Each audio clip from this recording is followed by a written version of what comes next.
Good morning friends. काल ज्याप्रमाणे आपण एक सिंपल प्रॉब्लेम घेतला त्याचप्रमाणे आता आपण पुढचा प्रॉब्लेम घेणार आहोत. थोडीशी लेवल हाय करून थोड्याशा वेगळ्या एंट्रीज वेगळ्या ट्रान्झॅक्शन घेऊन. आजचा प्रॉब्लेम बोर्डवर लिखा केलेला आहे. तर काय आहे बघा. On 7 July 2010 Sindhubai sold goods to Bahinabai. Sindhubai sold goods to Bahinabai.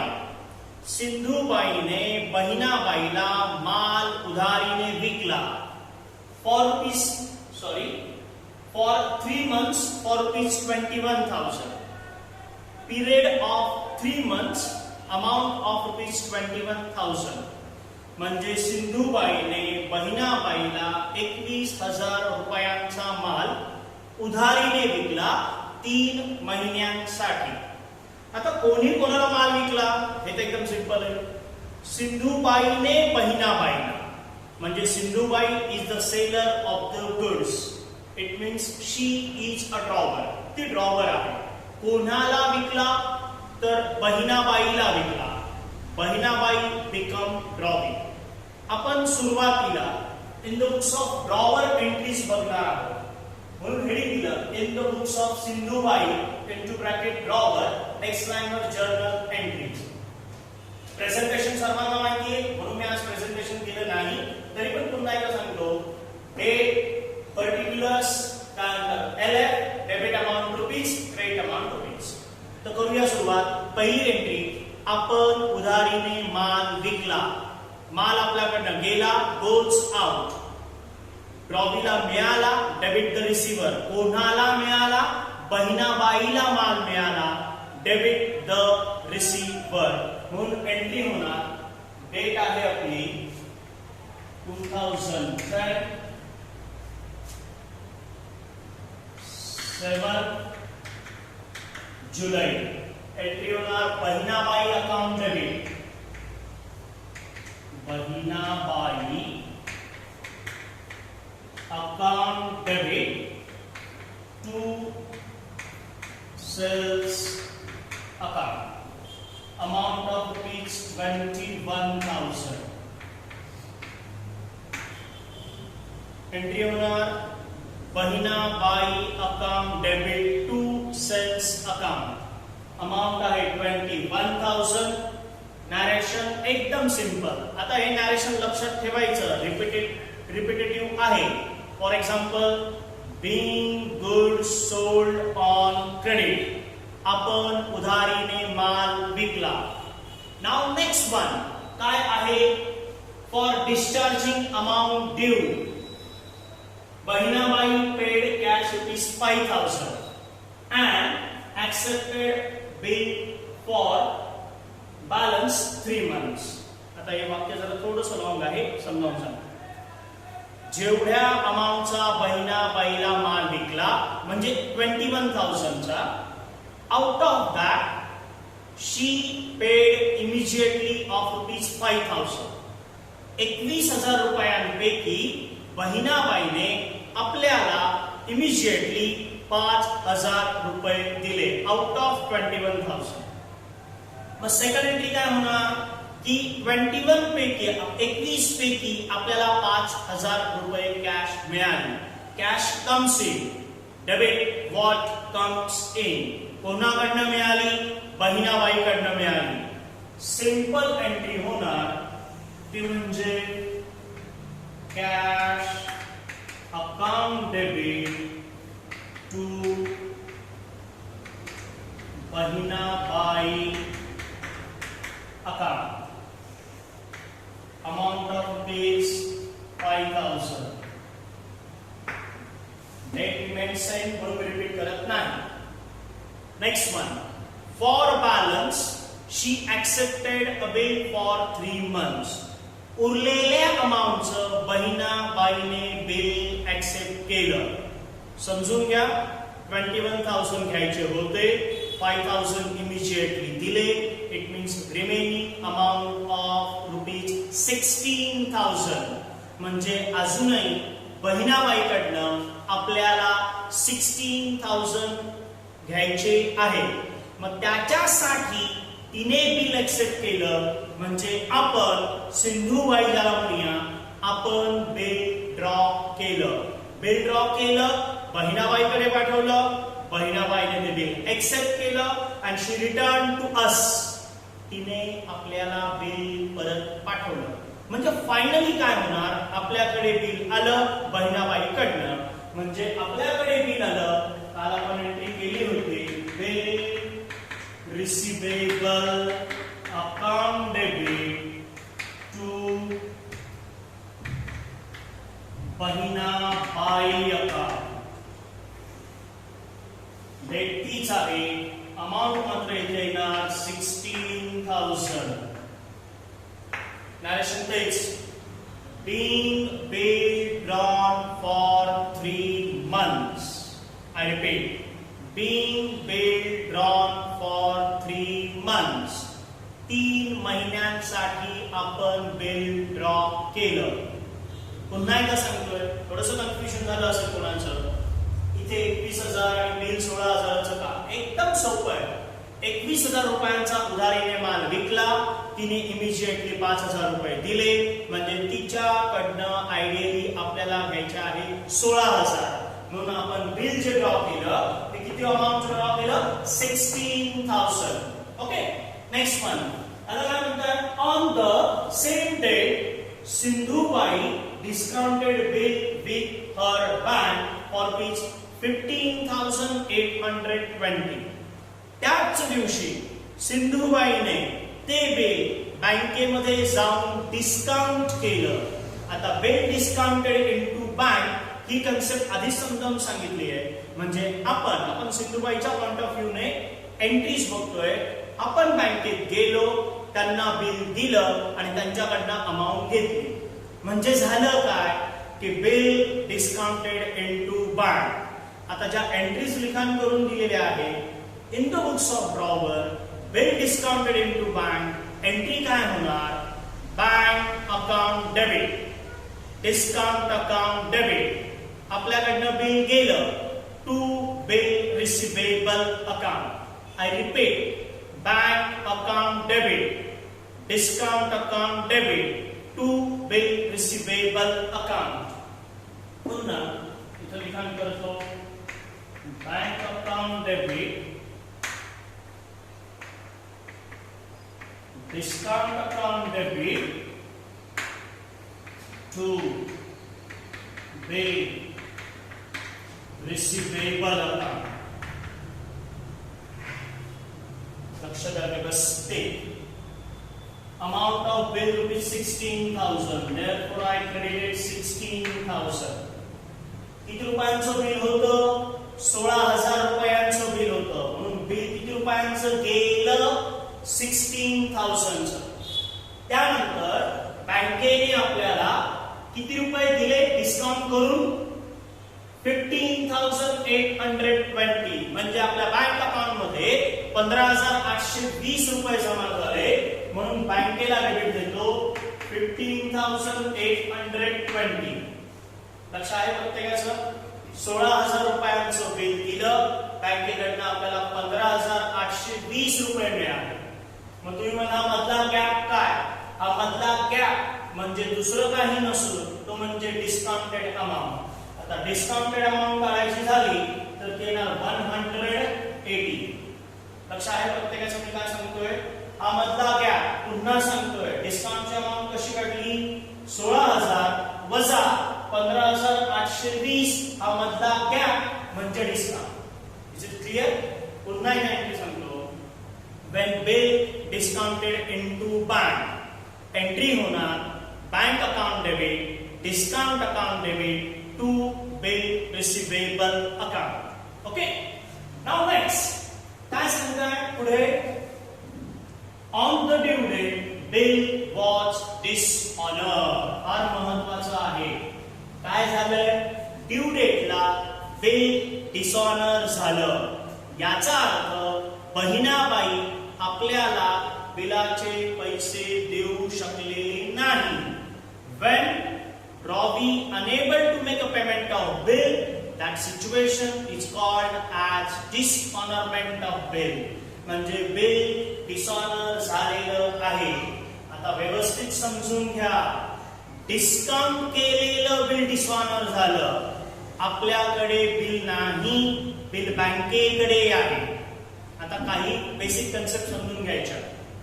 जसं एंट्रीज लिखाण करून देताना पण मी सांगितलं होतं, जेव्हा जेव्हा बिल डिसऑनर होणार त्याला रिस्पॉन्सिबल असणार ड्रॉवी, म्हणून drawee account debit.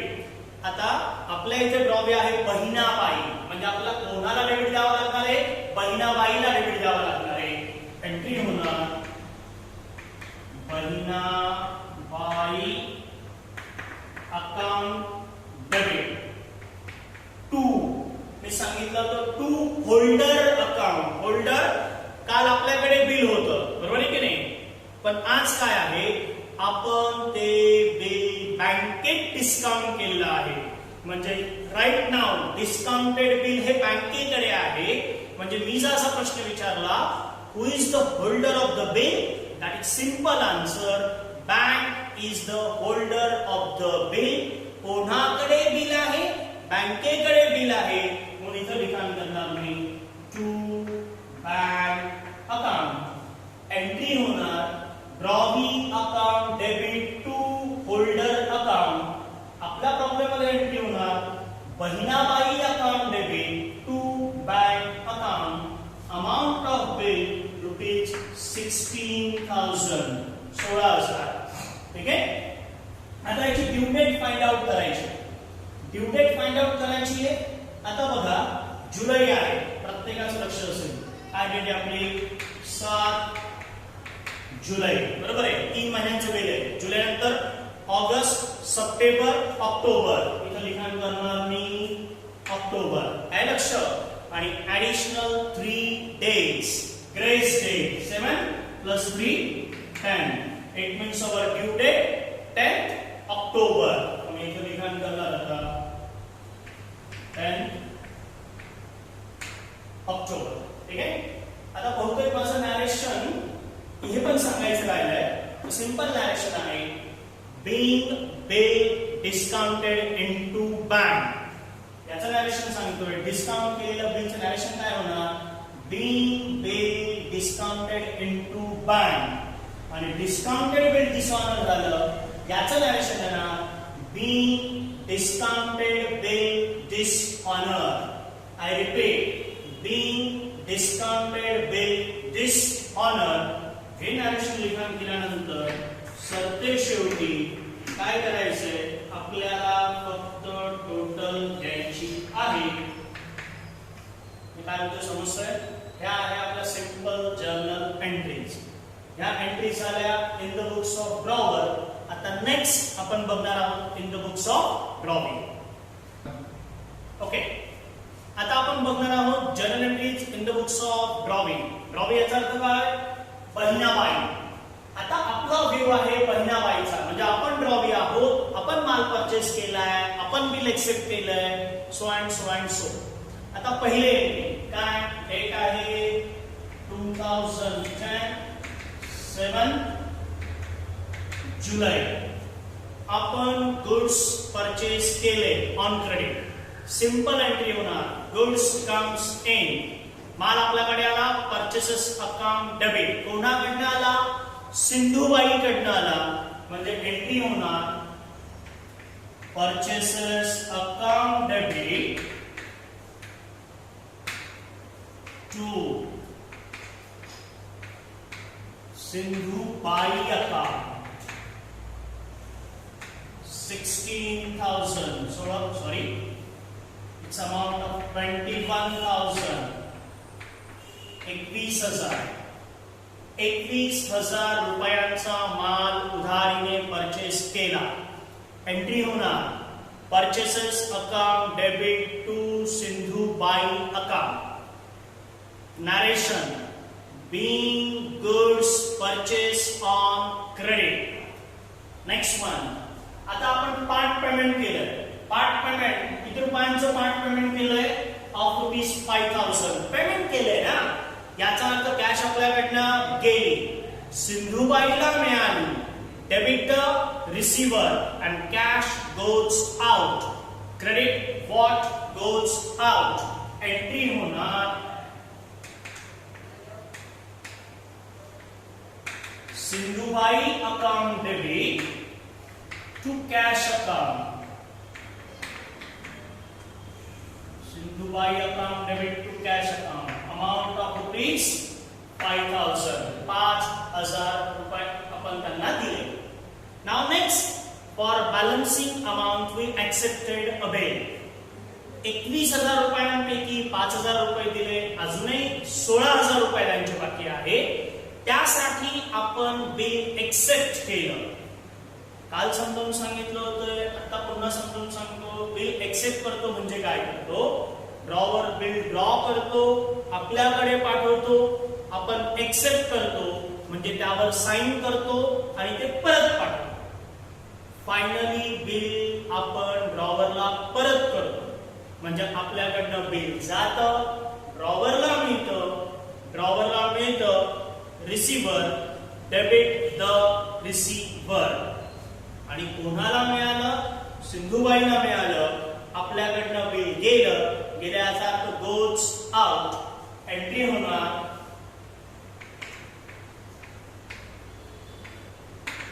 Sindhubai account debit to payable account. Amount आहे 16,000. याचं नरेशन राहिलं बहुतेक माझ्याकडनं सांगायला. याचं नरेशन असणार आहे being part payment made. I repeat, being part payment made. आपण पार्टली पेमेंट केलेलं आहे. बिल एक्सेप्ट केलं, याचं नरेशन असणार आहे being bill accepted for 3 months. I repeat, being bill accepted for 3 months. Okay? Now next, पुढची सिच्युएशन काय आहे? सिंधुबाईने ते बिल तिच्या बँकेमध्ये डिस्काउंट केलं. आपण आहोत ड्रॉविंग. बिल डिस्काउंट केलं ड्रॉवरने. ड्रॉवर त्याच्या बँकेत किंवा तिच्या बँकेत गेला, बिल दिलं, ड्रॉवरला पैसे मिळाले. आपला काही संबंध नाहीये त्या सिच्युएशन मध्ये. when drawer discounted into bank, in that situation for drawee it's just an event. Drawee साठी ते फक्त एक इव्हेंट आहे, ट्रान्झॅक्शन नाही. जेव्हा इव्हेंट असतो तेव्हा आपण त्याची एंट्री पास करत नाही. त्याचा आपला काही संबंध नाहीये. ड्रॉवर बिल देणार, बँक पैसे देणार, आपण ड्रॉवी आहोत. We are absolutely separate from that transaction. Therefore drawer bill discounted into bank, ड्रॉवीच्या पुस्तकात त्याची एंट्री पास केली जात नाही. म्हणून इथे लिखाण करायचं समजण्यासाठी नो एंट्री, त्याची अमाउंट वगैरे काही लिखाण करायचे नाही. ऍक्च्युली हे एक्झाम मध्ये आपल्याला लिखाणच करायचं नाहीये, पण जोपर्यंत व्यवस्थित समजत नाही तोपर्यंत आपण इथे मुद्दामून लिखाण करणार आहोत. No entry when discounted into bank by drawer, that entry in the books of drawee it's absolutely strict, that is called as no entry. Now next one, आता पुढचा पॉइंट, डिस्काउंट केलेलं बिल डिसऑनर झालं. आता ड्रॉवीच्या पुस्तकात जेव्हा bill dishonour होतं तेव्हा फक्त रिव्हर्स एंट्री पास केली जाते. मी जनरल एंट्रीज लिखाण करून दिलेले आहे. तिथे लिखाण केले bill discounted bill dishonour into bracket in any condition. Condition कोणतीही असो, जर बिल डिसऑनर झालं तर ड्रॉवीच्या पुस्तकात एकच एंट्री होते, ती म्हणजे रिव्हर्स एंट्री. म्हणजे याची रिव्हर्स एंट्री म्हणजे एंट्री होणार bill payable account debit to Sindhubai account, amount 16,000. 16,000. काय बोलतो समजतं प्रत्येकाला की डिस्काउंट केलेलं बिल असो, स्वतःकडचं बिल असो, एंडॉर्स असो, सिच्युएशन कोणतीही असो, जर बिल डिसऑनर झालं तर ड्रॉवीच्या पुस्तकात एकच एंट्री होते ती म्हणजे रिव्हर्स एंट्री. बिल एक्सेप्ट करण्याची जी रिव्हर्स एंट्री असते, एंट्री होणार bill payable account debit to drawer म्हणजे सिंधुबाई अकाउंट. आणि याची ड्यू डेट आपण फाइंड आउटच केली आहे. 10th काय आहे? ऑक्टोबर. याचं नॅरेशन असेल being bill dishonour. Being bill dishonour जागा असेल तर ऑन ड्यू डेट. आणि सरतेशेवटी पुन्हा आपण काय करणार आहोत? टोटल करणार आहोत. टोटल म्हणजे डबल अंडरलाइन इथे लिखाण करायचं. ठीक आहे. पुन्हा सांगतोय in the books of drawer, in the books of drawee दोन्ही एंट्रीज आपण सॉल्व्ह केलाय. तर 1 by 1 स्टेप वाढवत आहोत. उद्या आपण किंवा नेक्स्ट लेक्चरला जे प्रॉब्लेम घेऊया त्याच्यामध्ये अजून एक स्टेप वाढलेली असेल. थँक्यू.